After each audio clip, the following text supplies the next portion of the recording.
गरुड़ पुराण में वर्णन है कि समय अनुसार श्राद्ध कर्म करने से घर परिवार में कोई भी दुखी नहीं रहता है। जिन्हें अपने पूर्वजों की परलोक गमन की तिथियां मालूम नहीं है, उन्हें सर्वपितृ अमावस्या के दिन श्राद्ध कर्म अवश्य करना चाहिए। श्राद्ध पक्ष में पितरों का सम्मान और पूजा की जाती है। लेकिन आप किसी कारण से पितृ पक्ष में श्राद्ध नहीं कर पाए हैं तो और आपको अपने मृत पूर्वजों की तिथि नहीं मालूम है, तो इस दिन ये 5 काम कर आप पितृ देवता का आशीर्वाद पा सकते हैं। मान्यता है कि भूले बिसरे पितरों का इस दिन श्राद्ध करना चाहिए। इस दिन सभी पितृ अदृश्य रूप में आपके आसपास ही मौजूद रहते हैं। साथ ही अच्छे कर्म करने वाले वंशजों को आशीर्वाद देकर पितृलोक लौटते हैं। ऐसे पितरों की प्रसन्नता के लिए गरुड़ पुराण में सर्वपितृ अमावस्या के 5 उपाय बताए गए हैं। महालय अमावस्या के दिन यह उपाय पितरों का आशीर्वाद पाने में सहायक होता है और इससे धन दौलत से घर भर जाता है।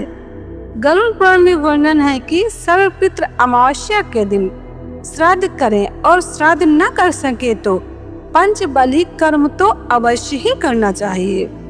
श्राद्ध के दौरान पंच बलि कर्म पितरों के लिए भोजन तैयार करने के बाद 5 अलग अलग जीवों को भोग लगाने का काम है पंच बलि।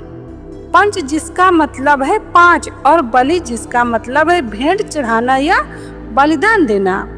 पंच बलि में शामिल 5 जीव हैं, जैसे कि गाय, कुत्ता, कौवा, चींटी और देवता। पंच बलि में गाय के लिए निकाले जाने वाले भोजन को गौ बलि, कुत्ते के लिए निकाले जाने वाले भोजन को कुक्कुर बलि, कौवे के लिए निकाले जाने वाले भोजन को काक बलि और देवताओं के लिए निकाले जाने वाले भोजन को देव बलि और चींटियों के लिए निकाले जाने वाले भोजन को पिपलिकादि बलि कहते हैं। पंच बलि करने से पितृ प्रसन्न होते हैं और सुख समृद्धि का आशीर्वाद देते हैं। जिन लोगों की जन्म कुंडली में पितृदोष है, उन्हें पंच बलि अवश्य करनी चाहिए।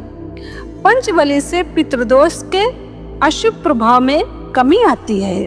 सर्वपितृ अमावस्या के दिन पीपल में घी का दीपक शाम की संध्या के समय दक्षिण दिशा की ओर मुख करके पितरों के लिए रोशनी करें, जिससे पितरों को परलोक गमन करने में प्रकाश रहे और पितृलोक जाते जाते आपको वंश वृद्धि, आयु वृद्धि, धन वृद्धि का आशीर्वाद अवश्य देंगे। इसमें कोई संदेह नहीं है। पितृ अमावस्या के दिन गाय को हरा चारा खिलाएं। पितृलोक तुरंत तृप्ति का एहसास करेंगे और जो लोग कुछ नहीं कर सकते हैं तो वो ये कार्य अवश्य करें, जिससे पितृलोक तुरंत तृप्ति का एहसास करेंगे।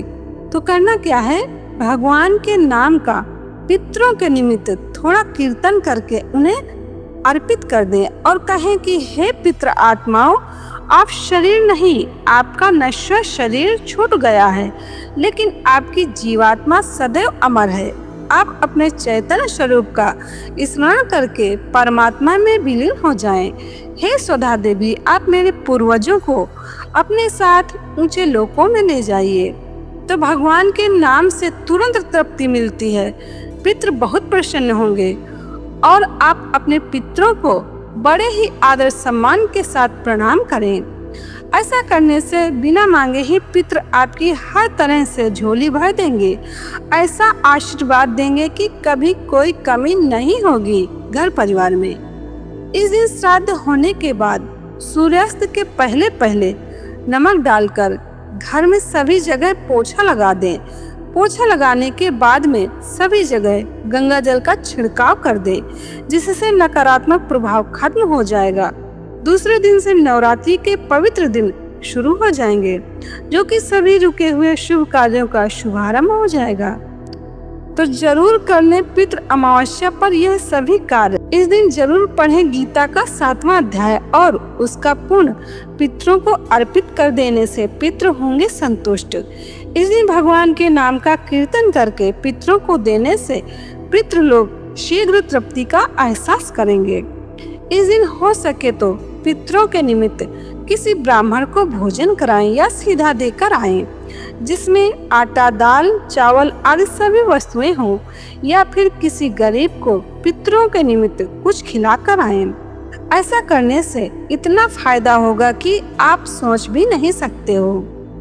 अपने पितरों की सद्गति के लिए कुछ न कुछ अवश्य करना चाहिए मनुष्य को। जो लोग किसी कारणवश पितृपक्ष में नहीं कर पाए हैं तो सर्वपितृ अमावस्या पर यह कार्य अवश्य करना चाहिए, जो कि सर्वपितृ अमावस्या 21 सितंबर रविवार को है। तो यही महत्वपूर्ण जानकारी यहाँ पर देना था। जानकारी कैसी लगी कमेंट करके जरूर बताना। जय श्री कृष्ण।